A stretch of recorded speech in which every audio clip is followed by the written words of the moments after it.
Notes on the Minor Prophets, Amos, Introduction and Chapter 1 and 2. By H. A. Ironside. Introduction. Of Amos, we have much more information than is customary concerning the minor prophets. He gives us, by the inspiration of God, several autobiographical notices of deep interest, which it will be well to look at briefly ere entering upon the study of his messages to Israel and the surrounding nations. His prophecies were given in the reigns of Uzziah king of Judah and Jeroboam II king of Israel.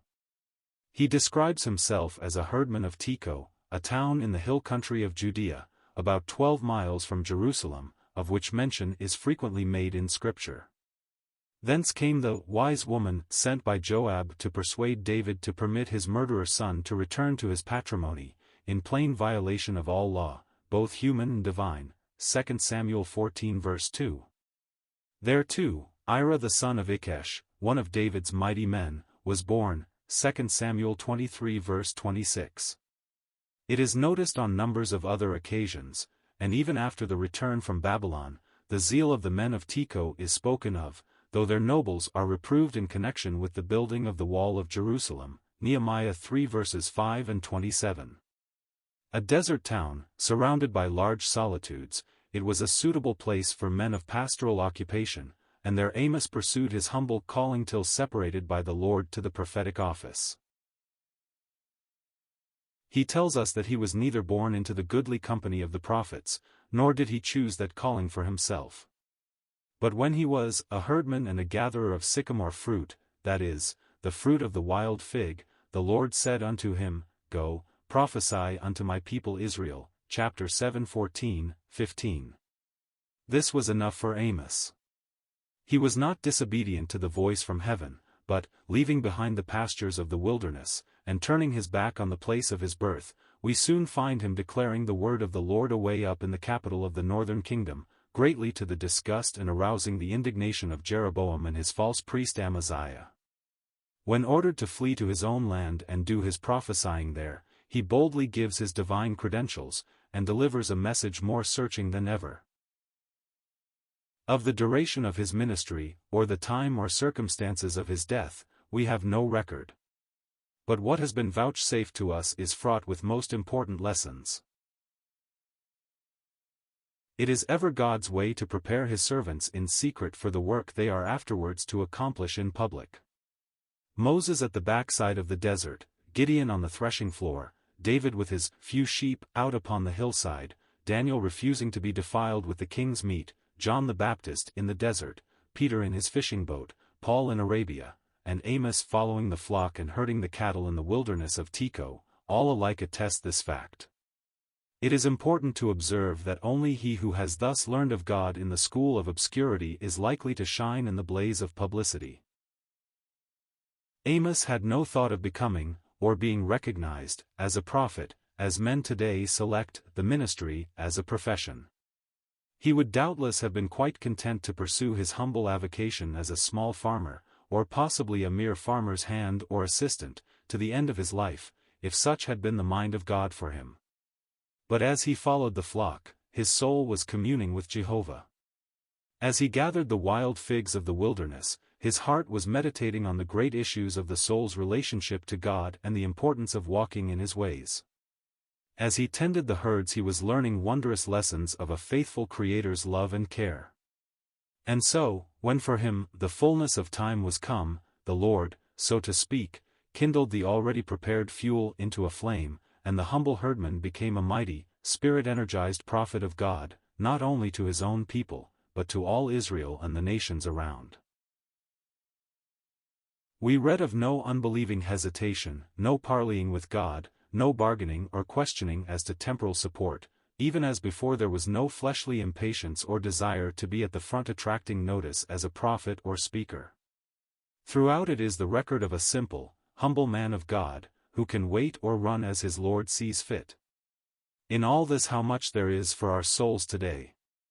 There are many self-made ministers whose inner lives are in sad contrast to their ministry. Many, too, insist on taking the place belonging to a servant of God who have never spent any time in his school, learning his ways, as did Amos. Thus their utterances are empty and disappointing in the extreme, as might be expected when coming from men who had not been sent by the Lord. It is blessedly otherwise with Amos. The more we learn of the messenger, the more we are prepared to listen to his message. Those hidden years had not been wasted. Not only were they years in which he listened to the voice of God speaking to his own soul, but in them he was acquiring experience, and an insight into men and things which would be invaluable to him later on. Again and again in his public utterances he uses figures, or illustrations, which show how closely and thoughtfully he had observed the many things, animate and inanimate, surrounding him in his early life. This the following passages make abundantly plain, chapters 2:13, 3:12, 4:9, 5:8, 6:12, 7:1, 2, others too we shall notice as we proceed. The theme of the book of Amos is emphatically one of judgment on Israel and Judah, and the nations about them.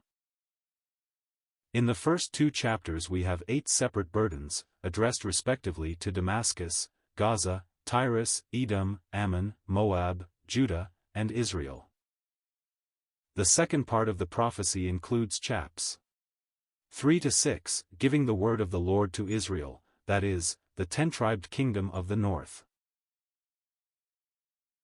The third and last division takes in chapters 7-9, in which we have a series of 5 visions, with a considerable parenthesis, chapter 7:10-17, devoted to the personal history of the prophet, which we have already slightly noticed. The visions close with the declaration of millennial blessing and restoration, as seen in both the preceding books, Hosea and Joel, and generally throughout the prophets. For though judgment be the theme, yet judgment is but to prepare the way for glory. The Lord will not cease till he has established righteousness and blessing in all the earth. Chapters 1 and 2 The indictment of the nations. Amos does not conceal what men might be disposed to call his mean origin. He boldly begins with, the words of Amos, who was among the herdmen of Tekoa, which he saw concerning Israel in the days of Uzziah king of Judah, and in the days of Jeroboam the son of Joash king of Israel, 2 years before the earthquake, verse 1. Here the prophet's name, his humble calling, the place of his dwelling, and the date of his prophecy, are all plainly set forth. The earthquake referred to would doubtless mark a time epoch for more than one generation, but we have no record by which now to locate it. In Jewish traditionary lore it is said to have occurred when Uzziah impiously sought to take to himself the office of a priest of the Lord. Josephus thus connects the 2 incidents. But of this there is no proof. Having already dwelt somewhat on the other points mentioned in this first verse, in the introduction, we may turn at once to the prophetic messages, of which, as before noted, there are 8 in the first 2 chapters, 5 in chapter 1, and 3 in the second. From verse 2 we gather that the nations addressed are regarded in connection with Jerusalem and Mount Zion. There Jehovah had set his name.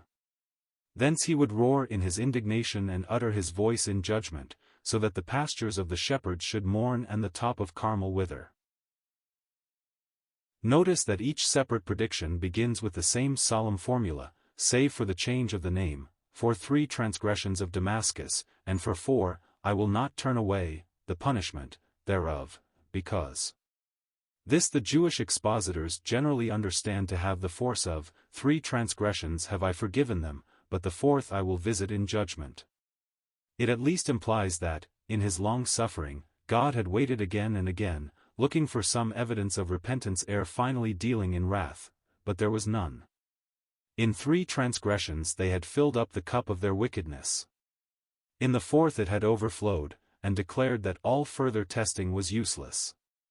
They were corrupt and abominable in his sight. Judgment therefore must take its course. The crowning sin of each people is especially set forth in the terrible indictment and sentence combined which proceeded from the seer's inspired lips. Damascus had threshed Gilead with threshing instruments of iron. Ruthlessly persecuting the exposed borders of Israel across the Jordan, they showed no mercy to age or sex, but swept over the land, cutting down all alike, and treating them as grain under the flail. For this they should have judgment without mercy meted out by the moral governor of the universe, whose eyes were upon all their ways. Verses 3-5. Gaza, the ancient Philistine capital, had made his people their prey, taking them captive and selling or giving them to Edom. In type, how graphic a picture of false religion delivering man up to the power of the flesh zero, and thus aiding this cruel unbrotherly foe to destroy and enslave his near kinsmen. But as they had sought the destruction of the erring people of the Lord, his fire and his hand would be against Philistia, even to its utter destruction. Verses 6-8. Tyrus, the merchant city by the sea, once in brotherly covenant with Israel, in the days of Solomon and Hiram, had forgotten the pledges made, and likewise sided with Edom, delivering up to them the captives they had taken. Therefore the fire should devour the fancied impregnable wall of Tyre and blot out her palaces. Verses 9-10. Edom, ever the bitterest enemy of the seed of Jacob, had been unrelenting in his fury, pursuing his brother with the sword, and casting off all pity. So should the Lord forget to pity him in the day of his righteous wrath, recompensing to Edom the indignities heaped upon Israel. The prophecy of Obadiah connects intimately with this passage. Verses 11-12. Ammon's fiendish display of hatred against Israel, seeking by cruelty of most heinous character to blot out the hope of the chosen nation, that he might enlarge his own border, had called down the divine retribution upon his own guilty head, and he should be exposed to all the fury of the tempest of Jehovah in the day of the whirlwind of his wrath. Verses 13-15. Moab, on the other hand, is not charged with cruelty to Israel, but with having undertaken to execute judgment on Edom when guilty of the gravest crimes himself. Therefore the judge should be cut off from the midst thereof, and all their princes slain. Chapter 2:1-3. Thus far the prophetic messages have been directed against the people surrounding the land of Israel. History is the witness of their fulfillment. Gaza, Tyre, Edom, Ammon and Moab are now but names. Their glory has long since disappeared. Damascus still exists, but her people have gone into captivity and the Moslem dwells in her palaces. Thus have the predictions of the herdman prophet been proved to be the word of Jehovah. But not only against the heathen did he lift up his voice. To Judah and Israel he also had to proclaim the coming of long-delayed judgment, because of their unholy ways.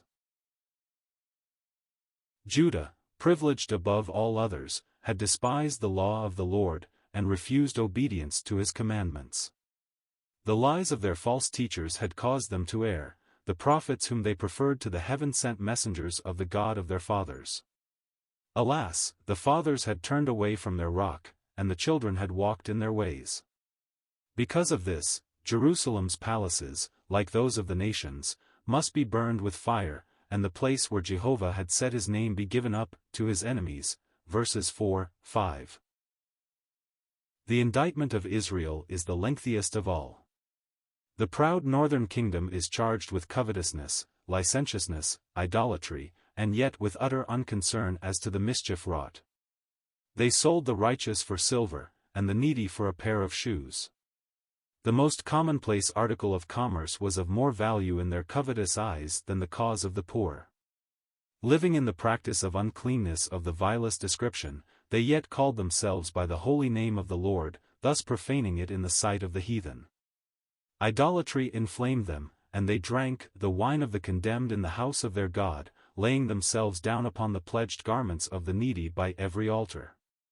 The law had forbidden the keeping of the garment of the poor as a pledge overnight, but they not only despised the law, but openly devoted the garments thus acquired to the worship of their idols.